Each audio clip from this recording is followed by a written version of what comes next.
Hello to everyone out in Maryland's beautiful 8th Congressional District in Montgomery, Frederick, and Carroll counties. What a pleasure and honor it is to be back with you again. And today, which is Friday, April 8th, marks the 100th episode of Local Heroes, a program that we began in the deepest and darkest and most despondent days of COVID-19, where we wanted to shine a light on everybody on the front lines who was helping us get through the nightmare of COVID. And we've since extended outwards to recognize lots of different people throughout the 8th District who are rendering extraordinary service to us in every way. And given that today is the 100th Local Hero episode, hard to believe all that time has elapsed. But given it's the 100th Local Hero, we have a very, very special local hero this week, and it's Father Volodymyr Steliac, who has served the St. Andrew Ukrainian Orthodox Cathedral in Silver Spring since 2001.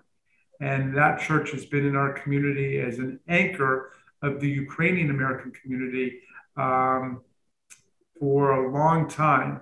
And since the recent bloody, imperial, and unlawful invasion of Ukraine by Vladimir Putin's army, Father Steliac who's always been a great spiritual leader for his community, has emerged as a real leader in local relief efforts that have galvanized people throughout Maryland, really.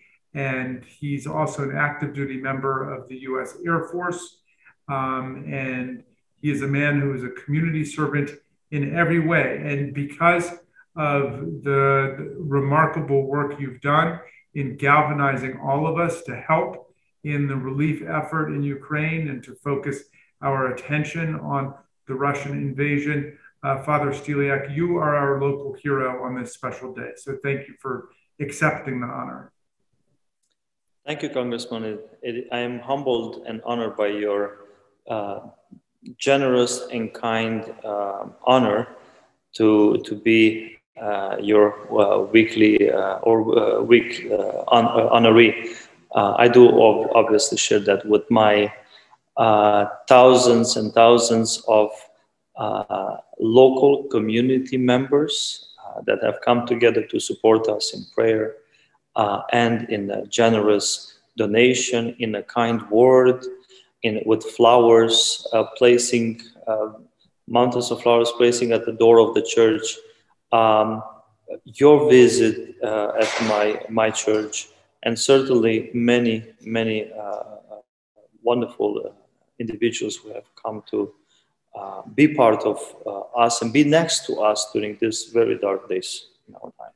Well, let me start at the beginning and ask you to tell us about the Ukrainian American community that lives in the Silver Spring area and in Maryland. If you could give us some sense of the life of this community, and then tell us a bit about how you ended up here and how your career has gone. I have come to United States since '97.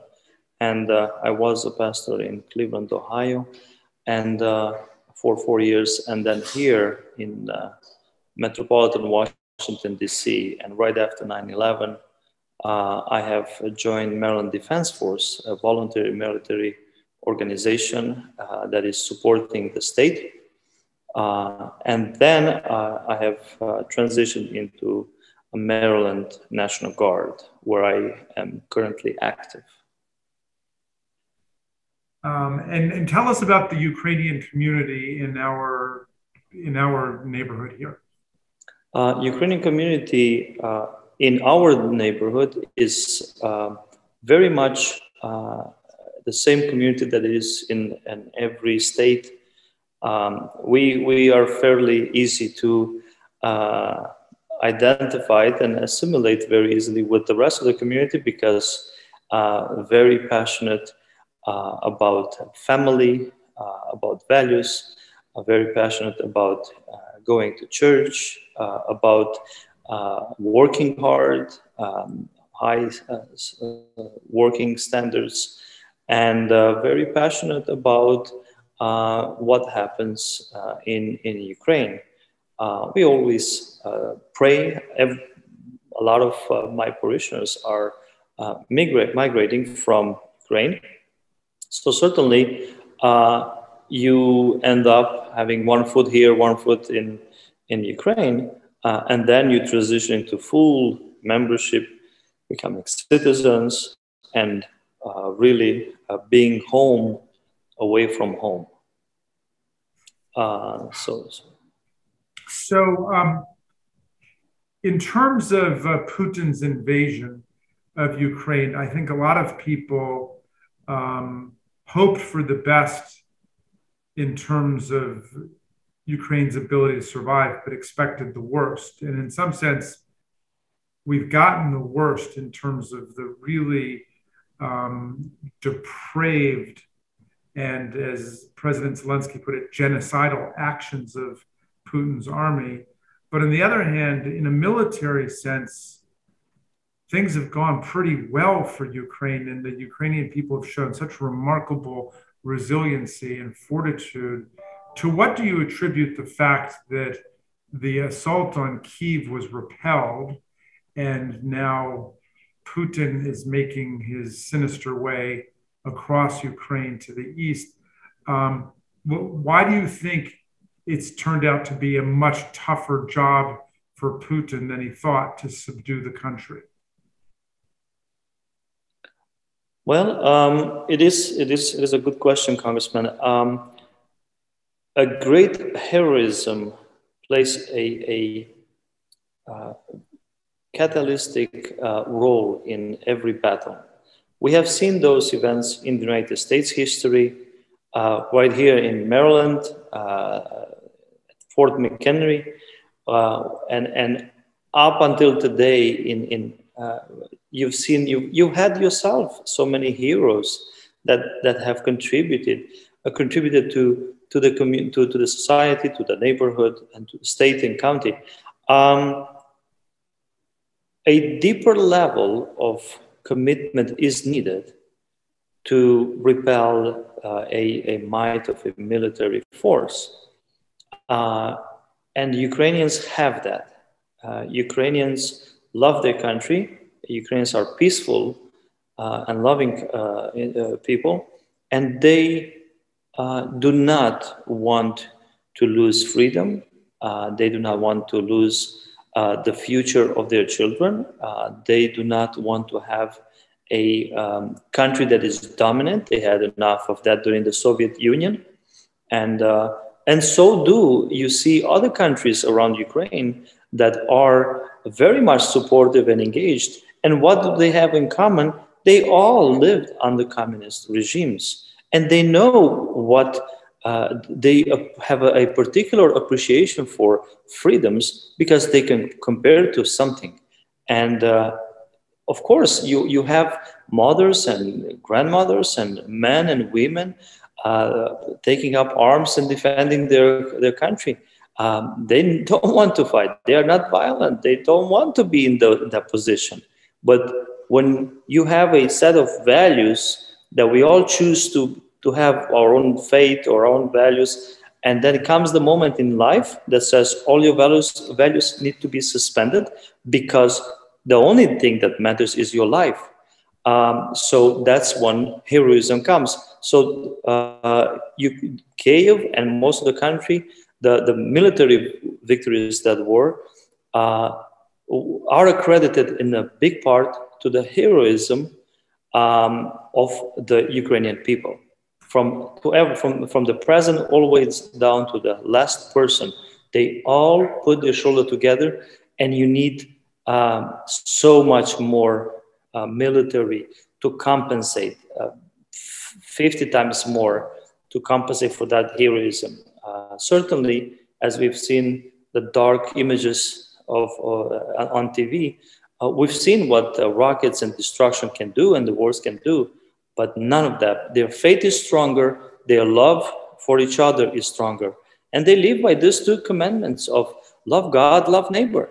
And their faith is strong, and their love for each other is stronger. Even those people that probably, they are a very democratic country, and they may disagree, but yet they come together because they have one cause. So much of Putin's war has been characterized by propaganda and disinformation. He pulled the wool over the eyes of the Russian people, who didn't even understand what they were getting into. I mean, there were Russian soldiers who thought they were going away for a few days to get rid of some kind of Nazi seizure of the state of Ukraine. I mean, they were just fed a pack of lies. And of course, Putin continues to try to pump propaganda into the bloodstream of societies around the world through the social media, with the help of some of his autocratic friends from around the world. But I wonder if you would reflect for a moment about the lies and the propaganda, and then about what it means to be a truth teller in this situation, someone who is bringing to people the facts, the reality, and the truth of the situation. Well, the Russians, they have their own, the Russian regime, they have their own product, and that people don't like voluntarily. So what you have to do, you have to find ways to, you have to subvert the reality and the facts so that your product is accepted. And unfortunately, it does. 70% still of the Russian population still support the war. They have been marinating in that misinformation for 100 years at least. That's on their TVs. You still have plays and theaters shows, and you have poetry that still reflects the great battle that they have fought against the Nazis in St. Petersburg and so forth. They are still in those times, and I do not understand how in today's time, where with the technology, with internet, with access to outside media, has not penetrated that shield that the regime has put up. It baffles me, but it is a sad reality. Yeah. All right. Well, give us your sense in closing of where things are going with the war and what people in our community can do to increase the chances of this ending successfully with peace and with justice for the Ukrainian people. This is a major event in Ukraine, in Europe, and in the world. And it requires proportional response on all levels, I focused on, I'm focusing on humanitarian aid, and I am blessed by having a truly active and engaging parish community that are part of the parish and extended in Ukrainian community in our metropolitan Washington, D.C. We have many wonderful local organizations, Ukrainian organizations that we trust and encourage you to support. We work together, all of us. It's one, as we call it in the Air Force, one team, one fight. Humanitarian is what I can confidently request support. We have on our website, we have a donation. We need monetary fund. I have a list, and it's in that order. Number one is prayer. Number two, medical support, medical aid. It can be a list from Amazon, first aid, trauma kits. And then we go down the list. Number three will be clothing, food, baby formulas, and so forth. We are hoping we can get space so we can store all this and manage our humanitarian aid. There have been many, many wonderful organizations that have helped us. I'm profoundly grateful to you, Congressman Raskin, for your truly professionalism and love and care that you exhibit upon our whole community, and in particular to us. We sense your support to us, and on behalf of Ukrainian community, please accept our profound gratitude for everything you have done so far for us, and I'm sure we will continue to do many, many other things. Well, right back at you, Father Steliac. Your leadership is remarkable, and you lead with so much heart and with so much love for everyone. We will continue indeed to work with you shoulder to shoulder to get everybody through this crisis and to make sure there's space for the Ukrainian refugees who are coming, and to make sure we're continuing to give whatever aid we can to the Ukrainian government and the Ukrainian resistance. So for your amazing leadership through this time of great trauma and great sadness, we are declaring you our 100th local hero, and thank you for accepting the honor, and thank you for everything you do for our community. Thank you, Congressman. I'm humbled, and I will accept that on behalf of our Ukrainian community.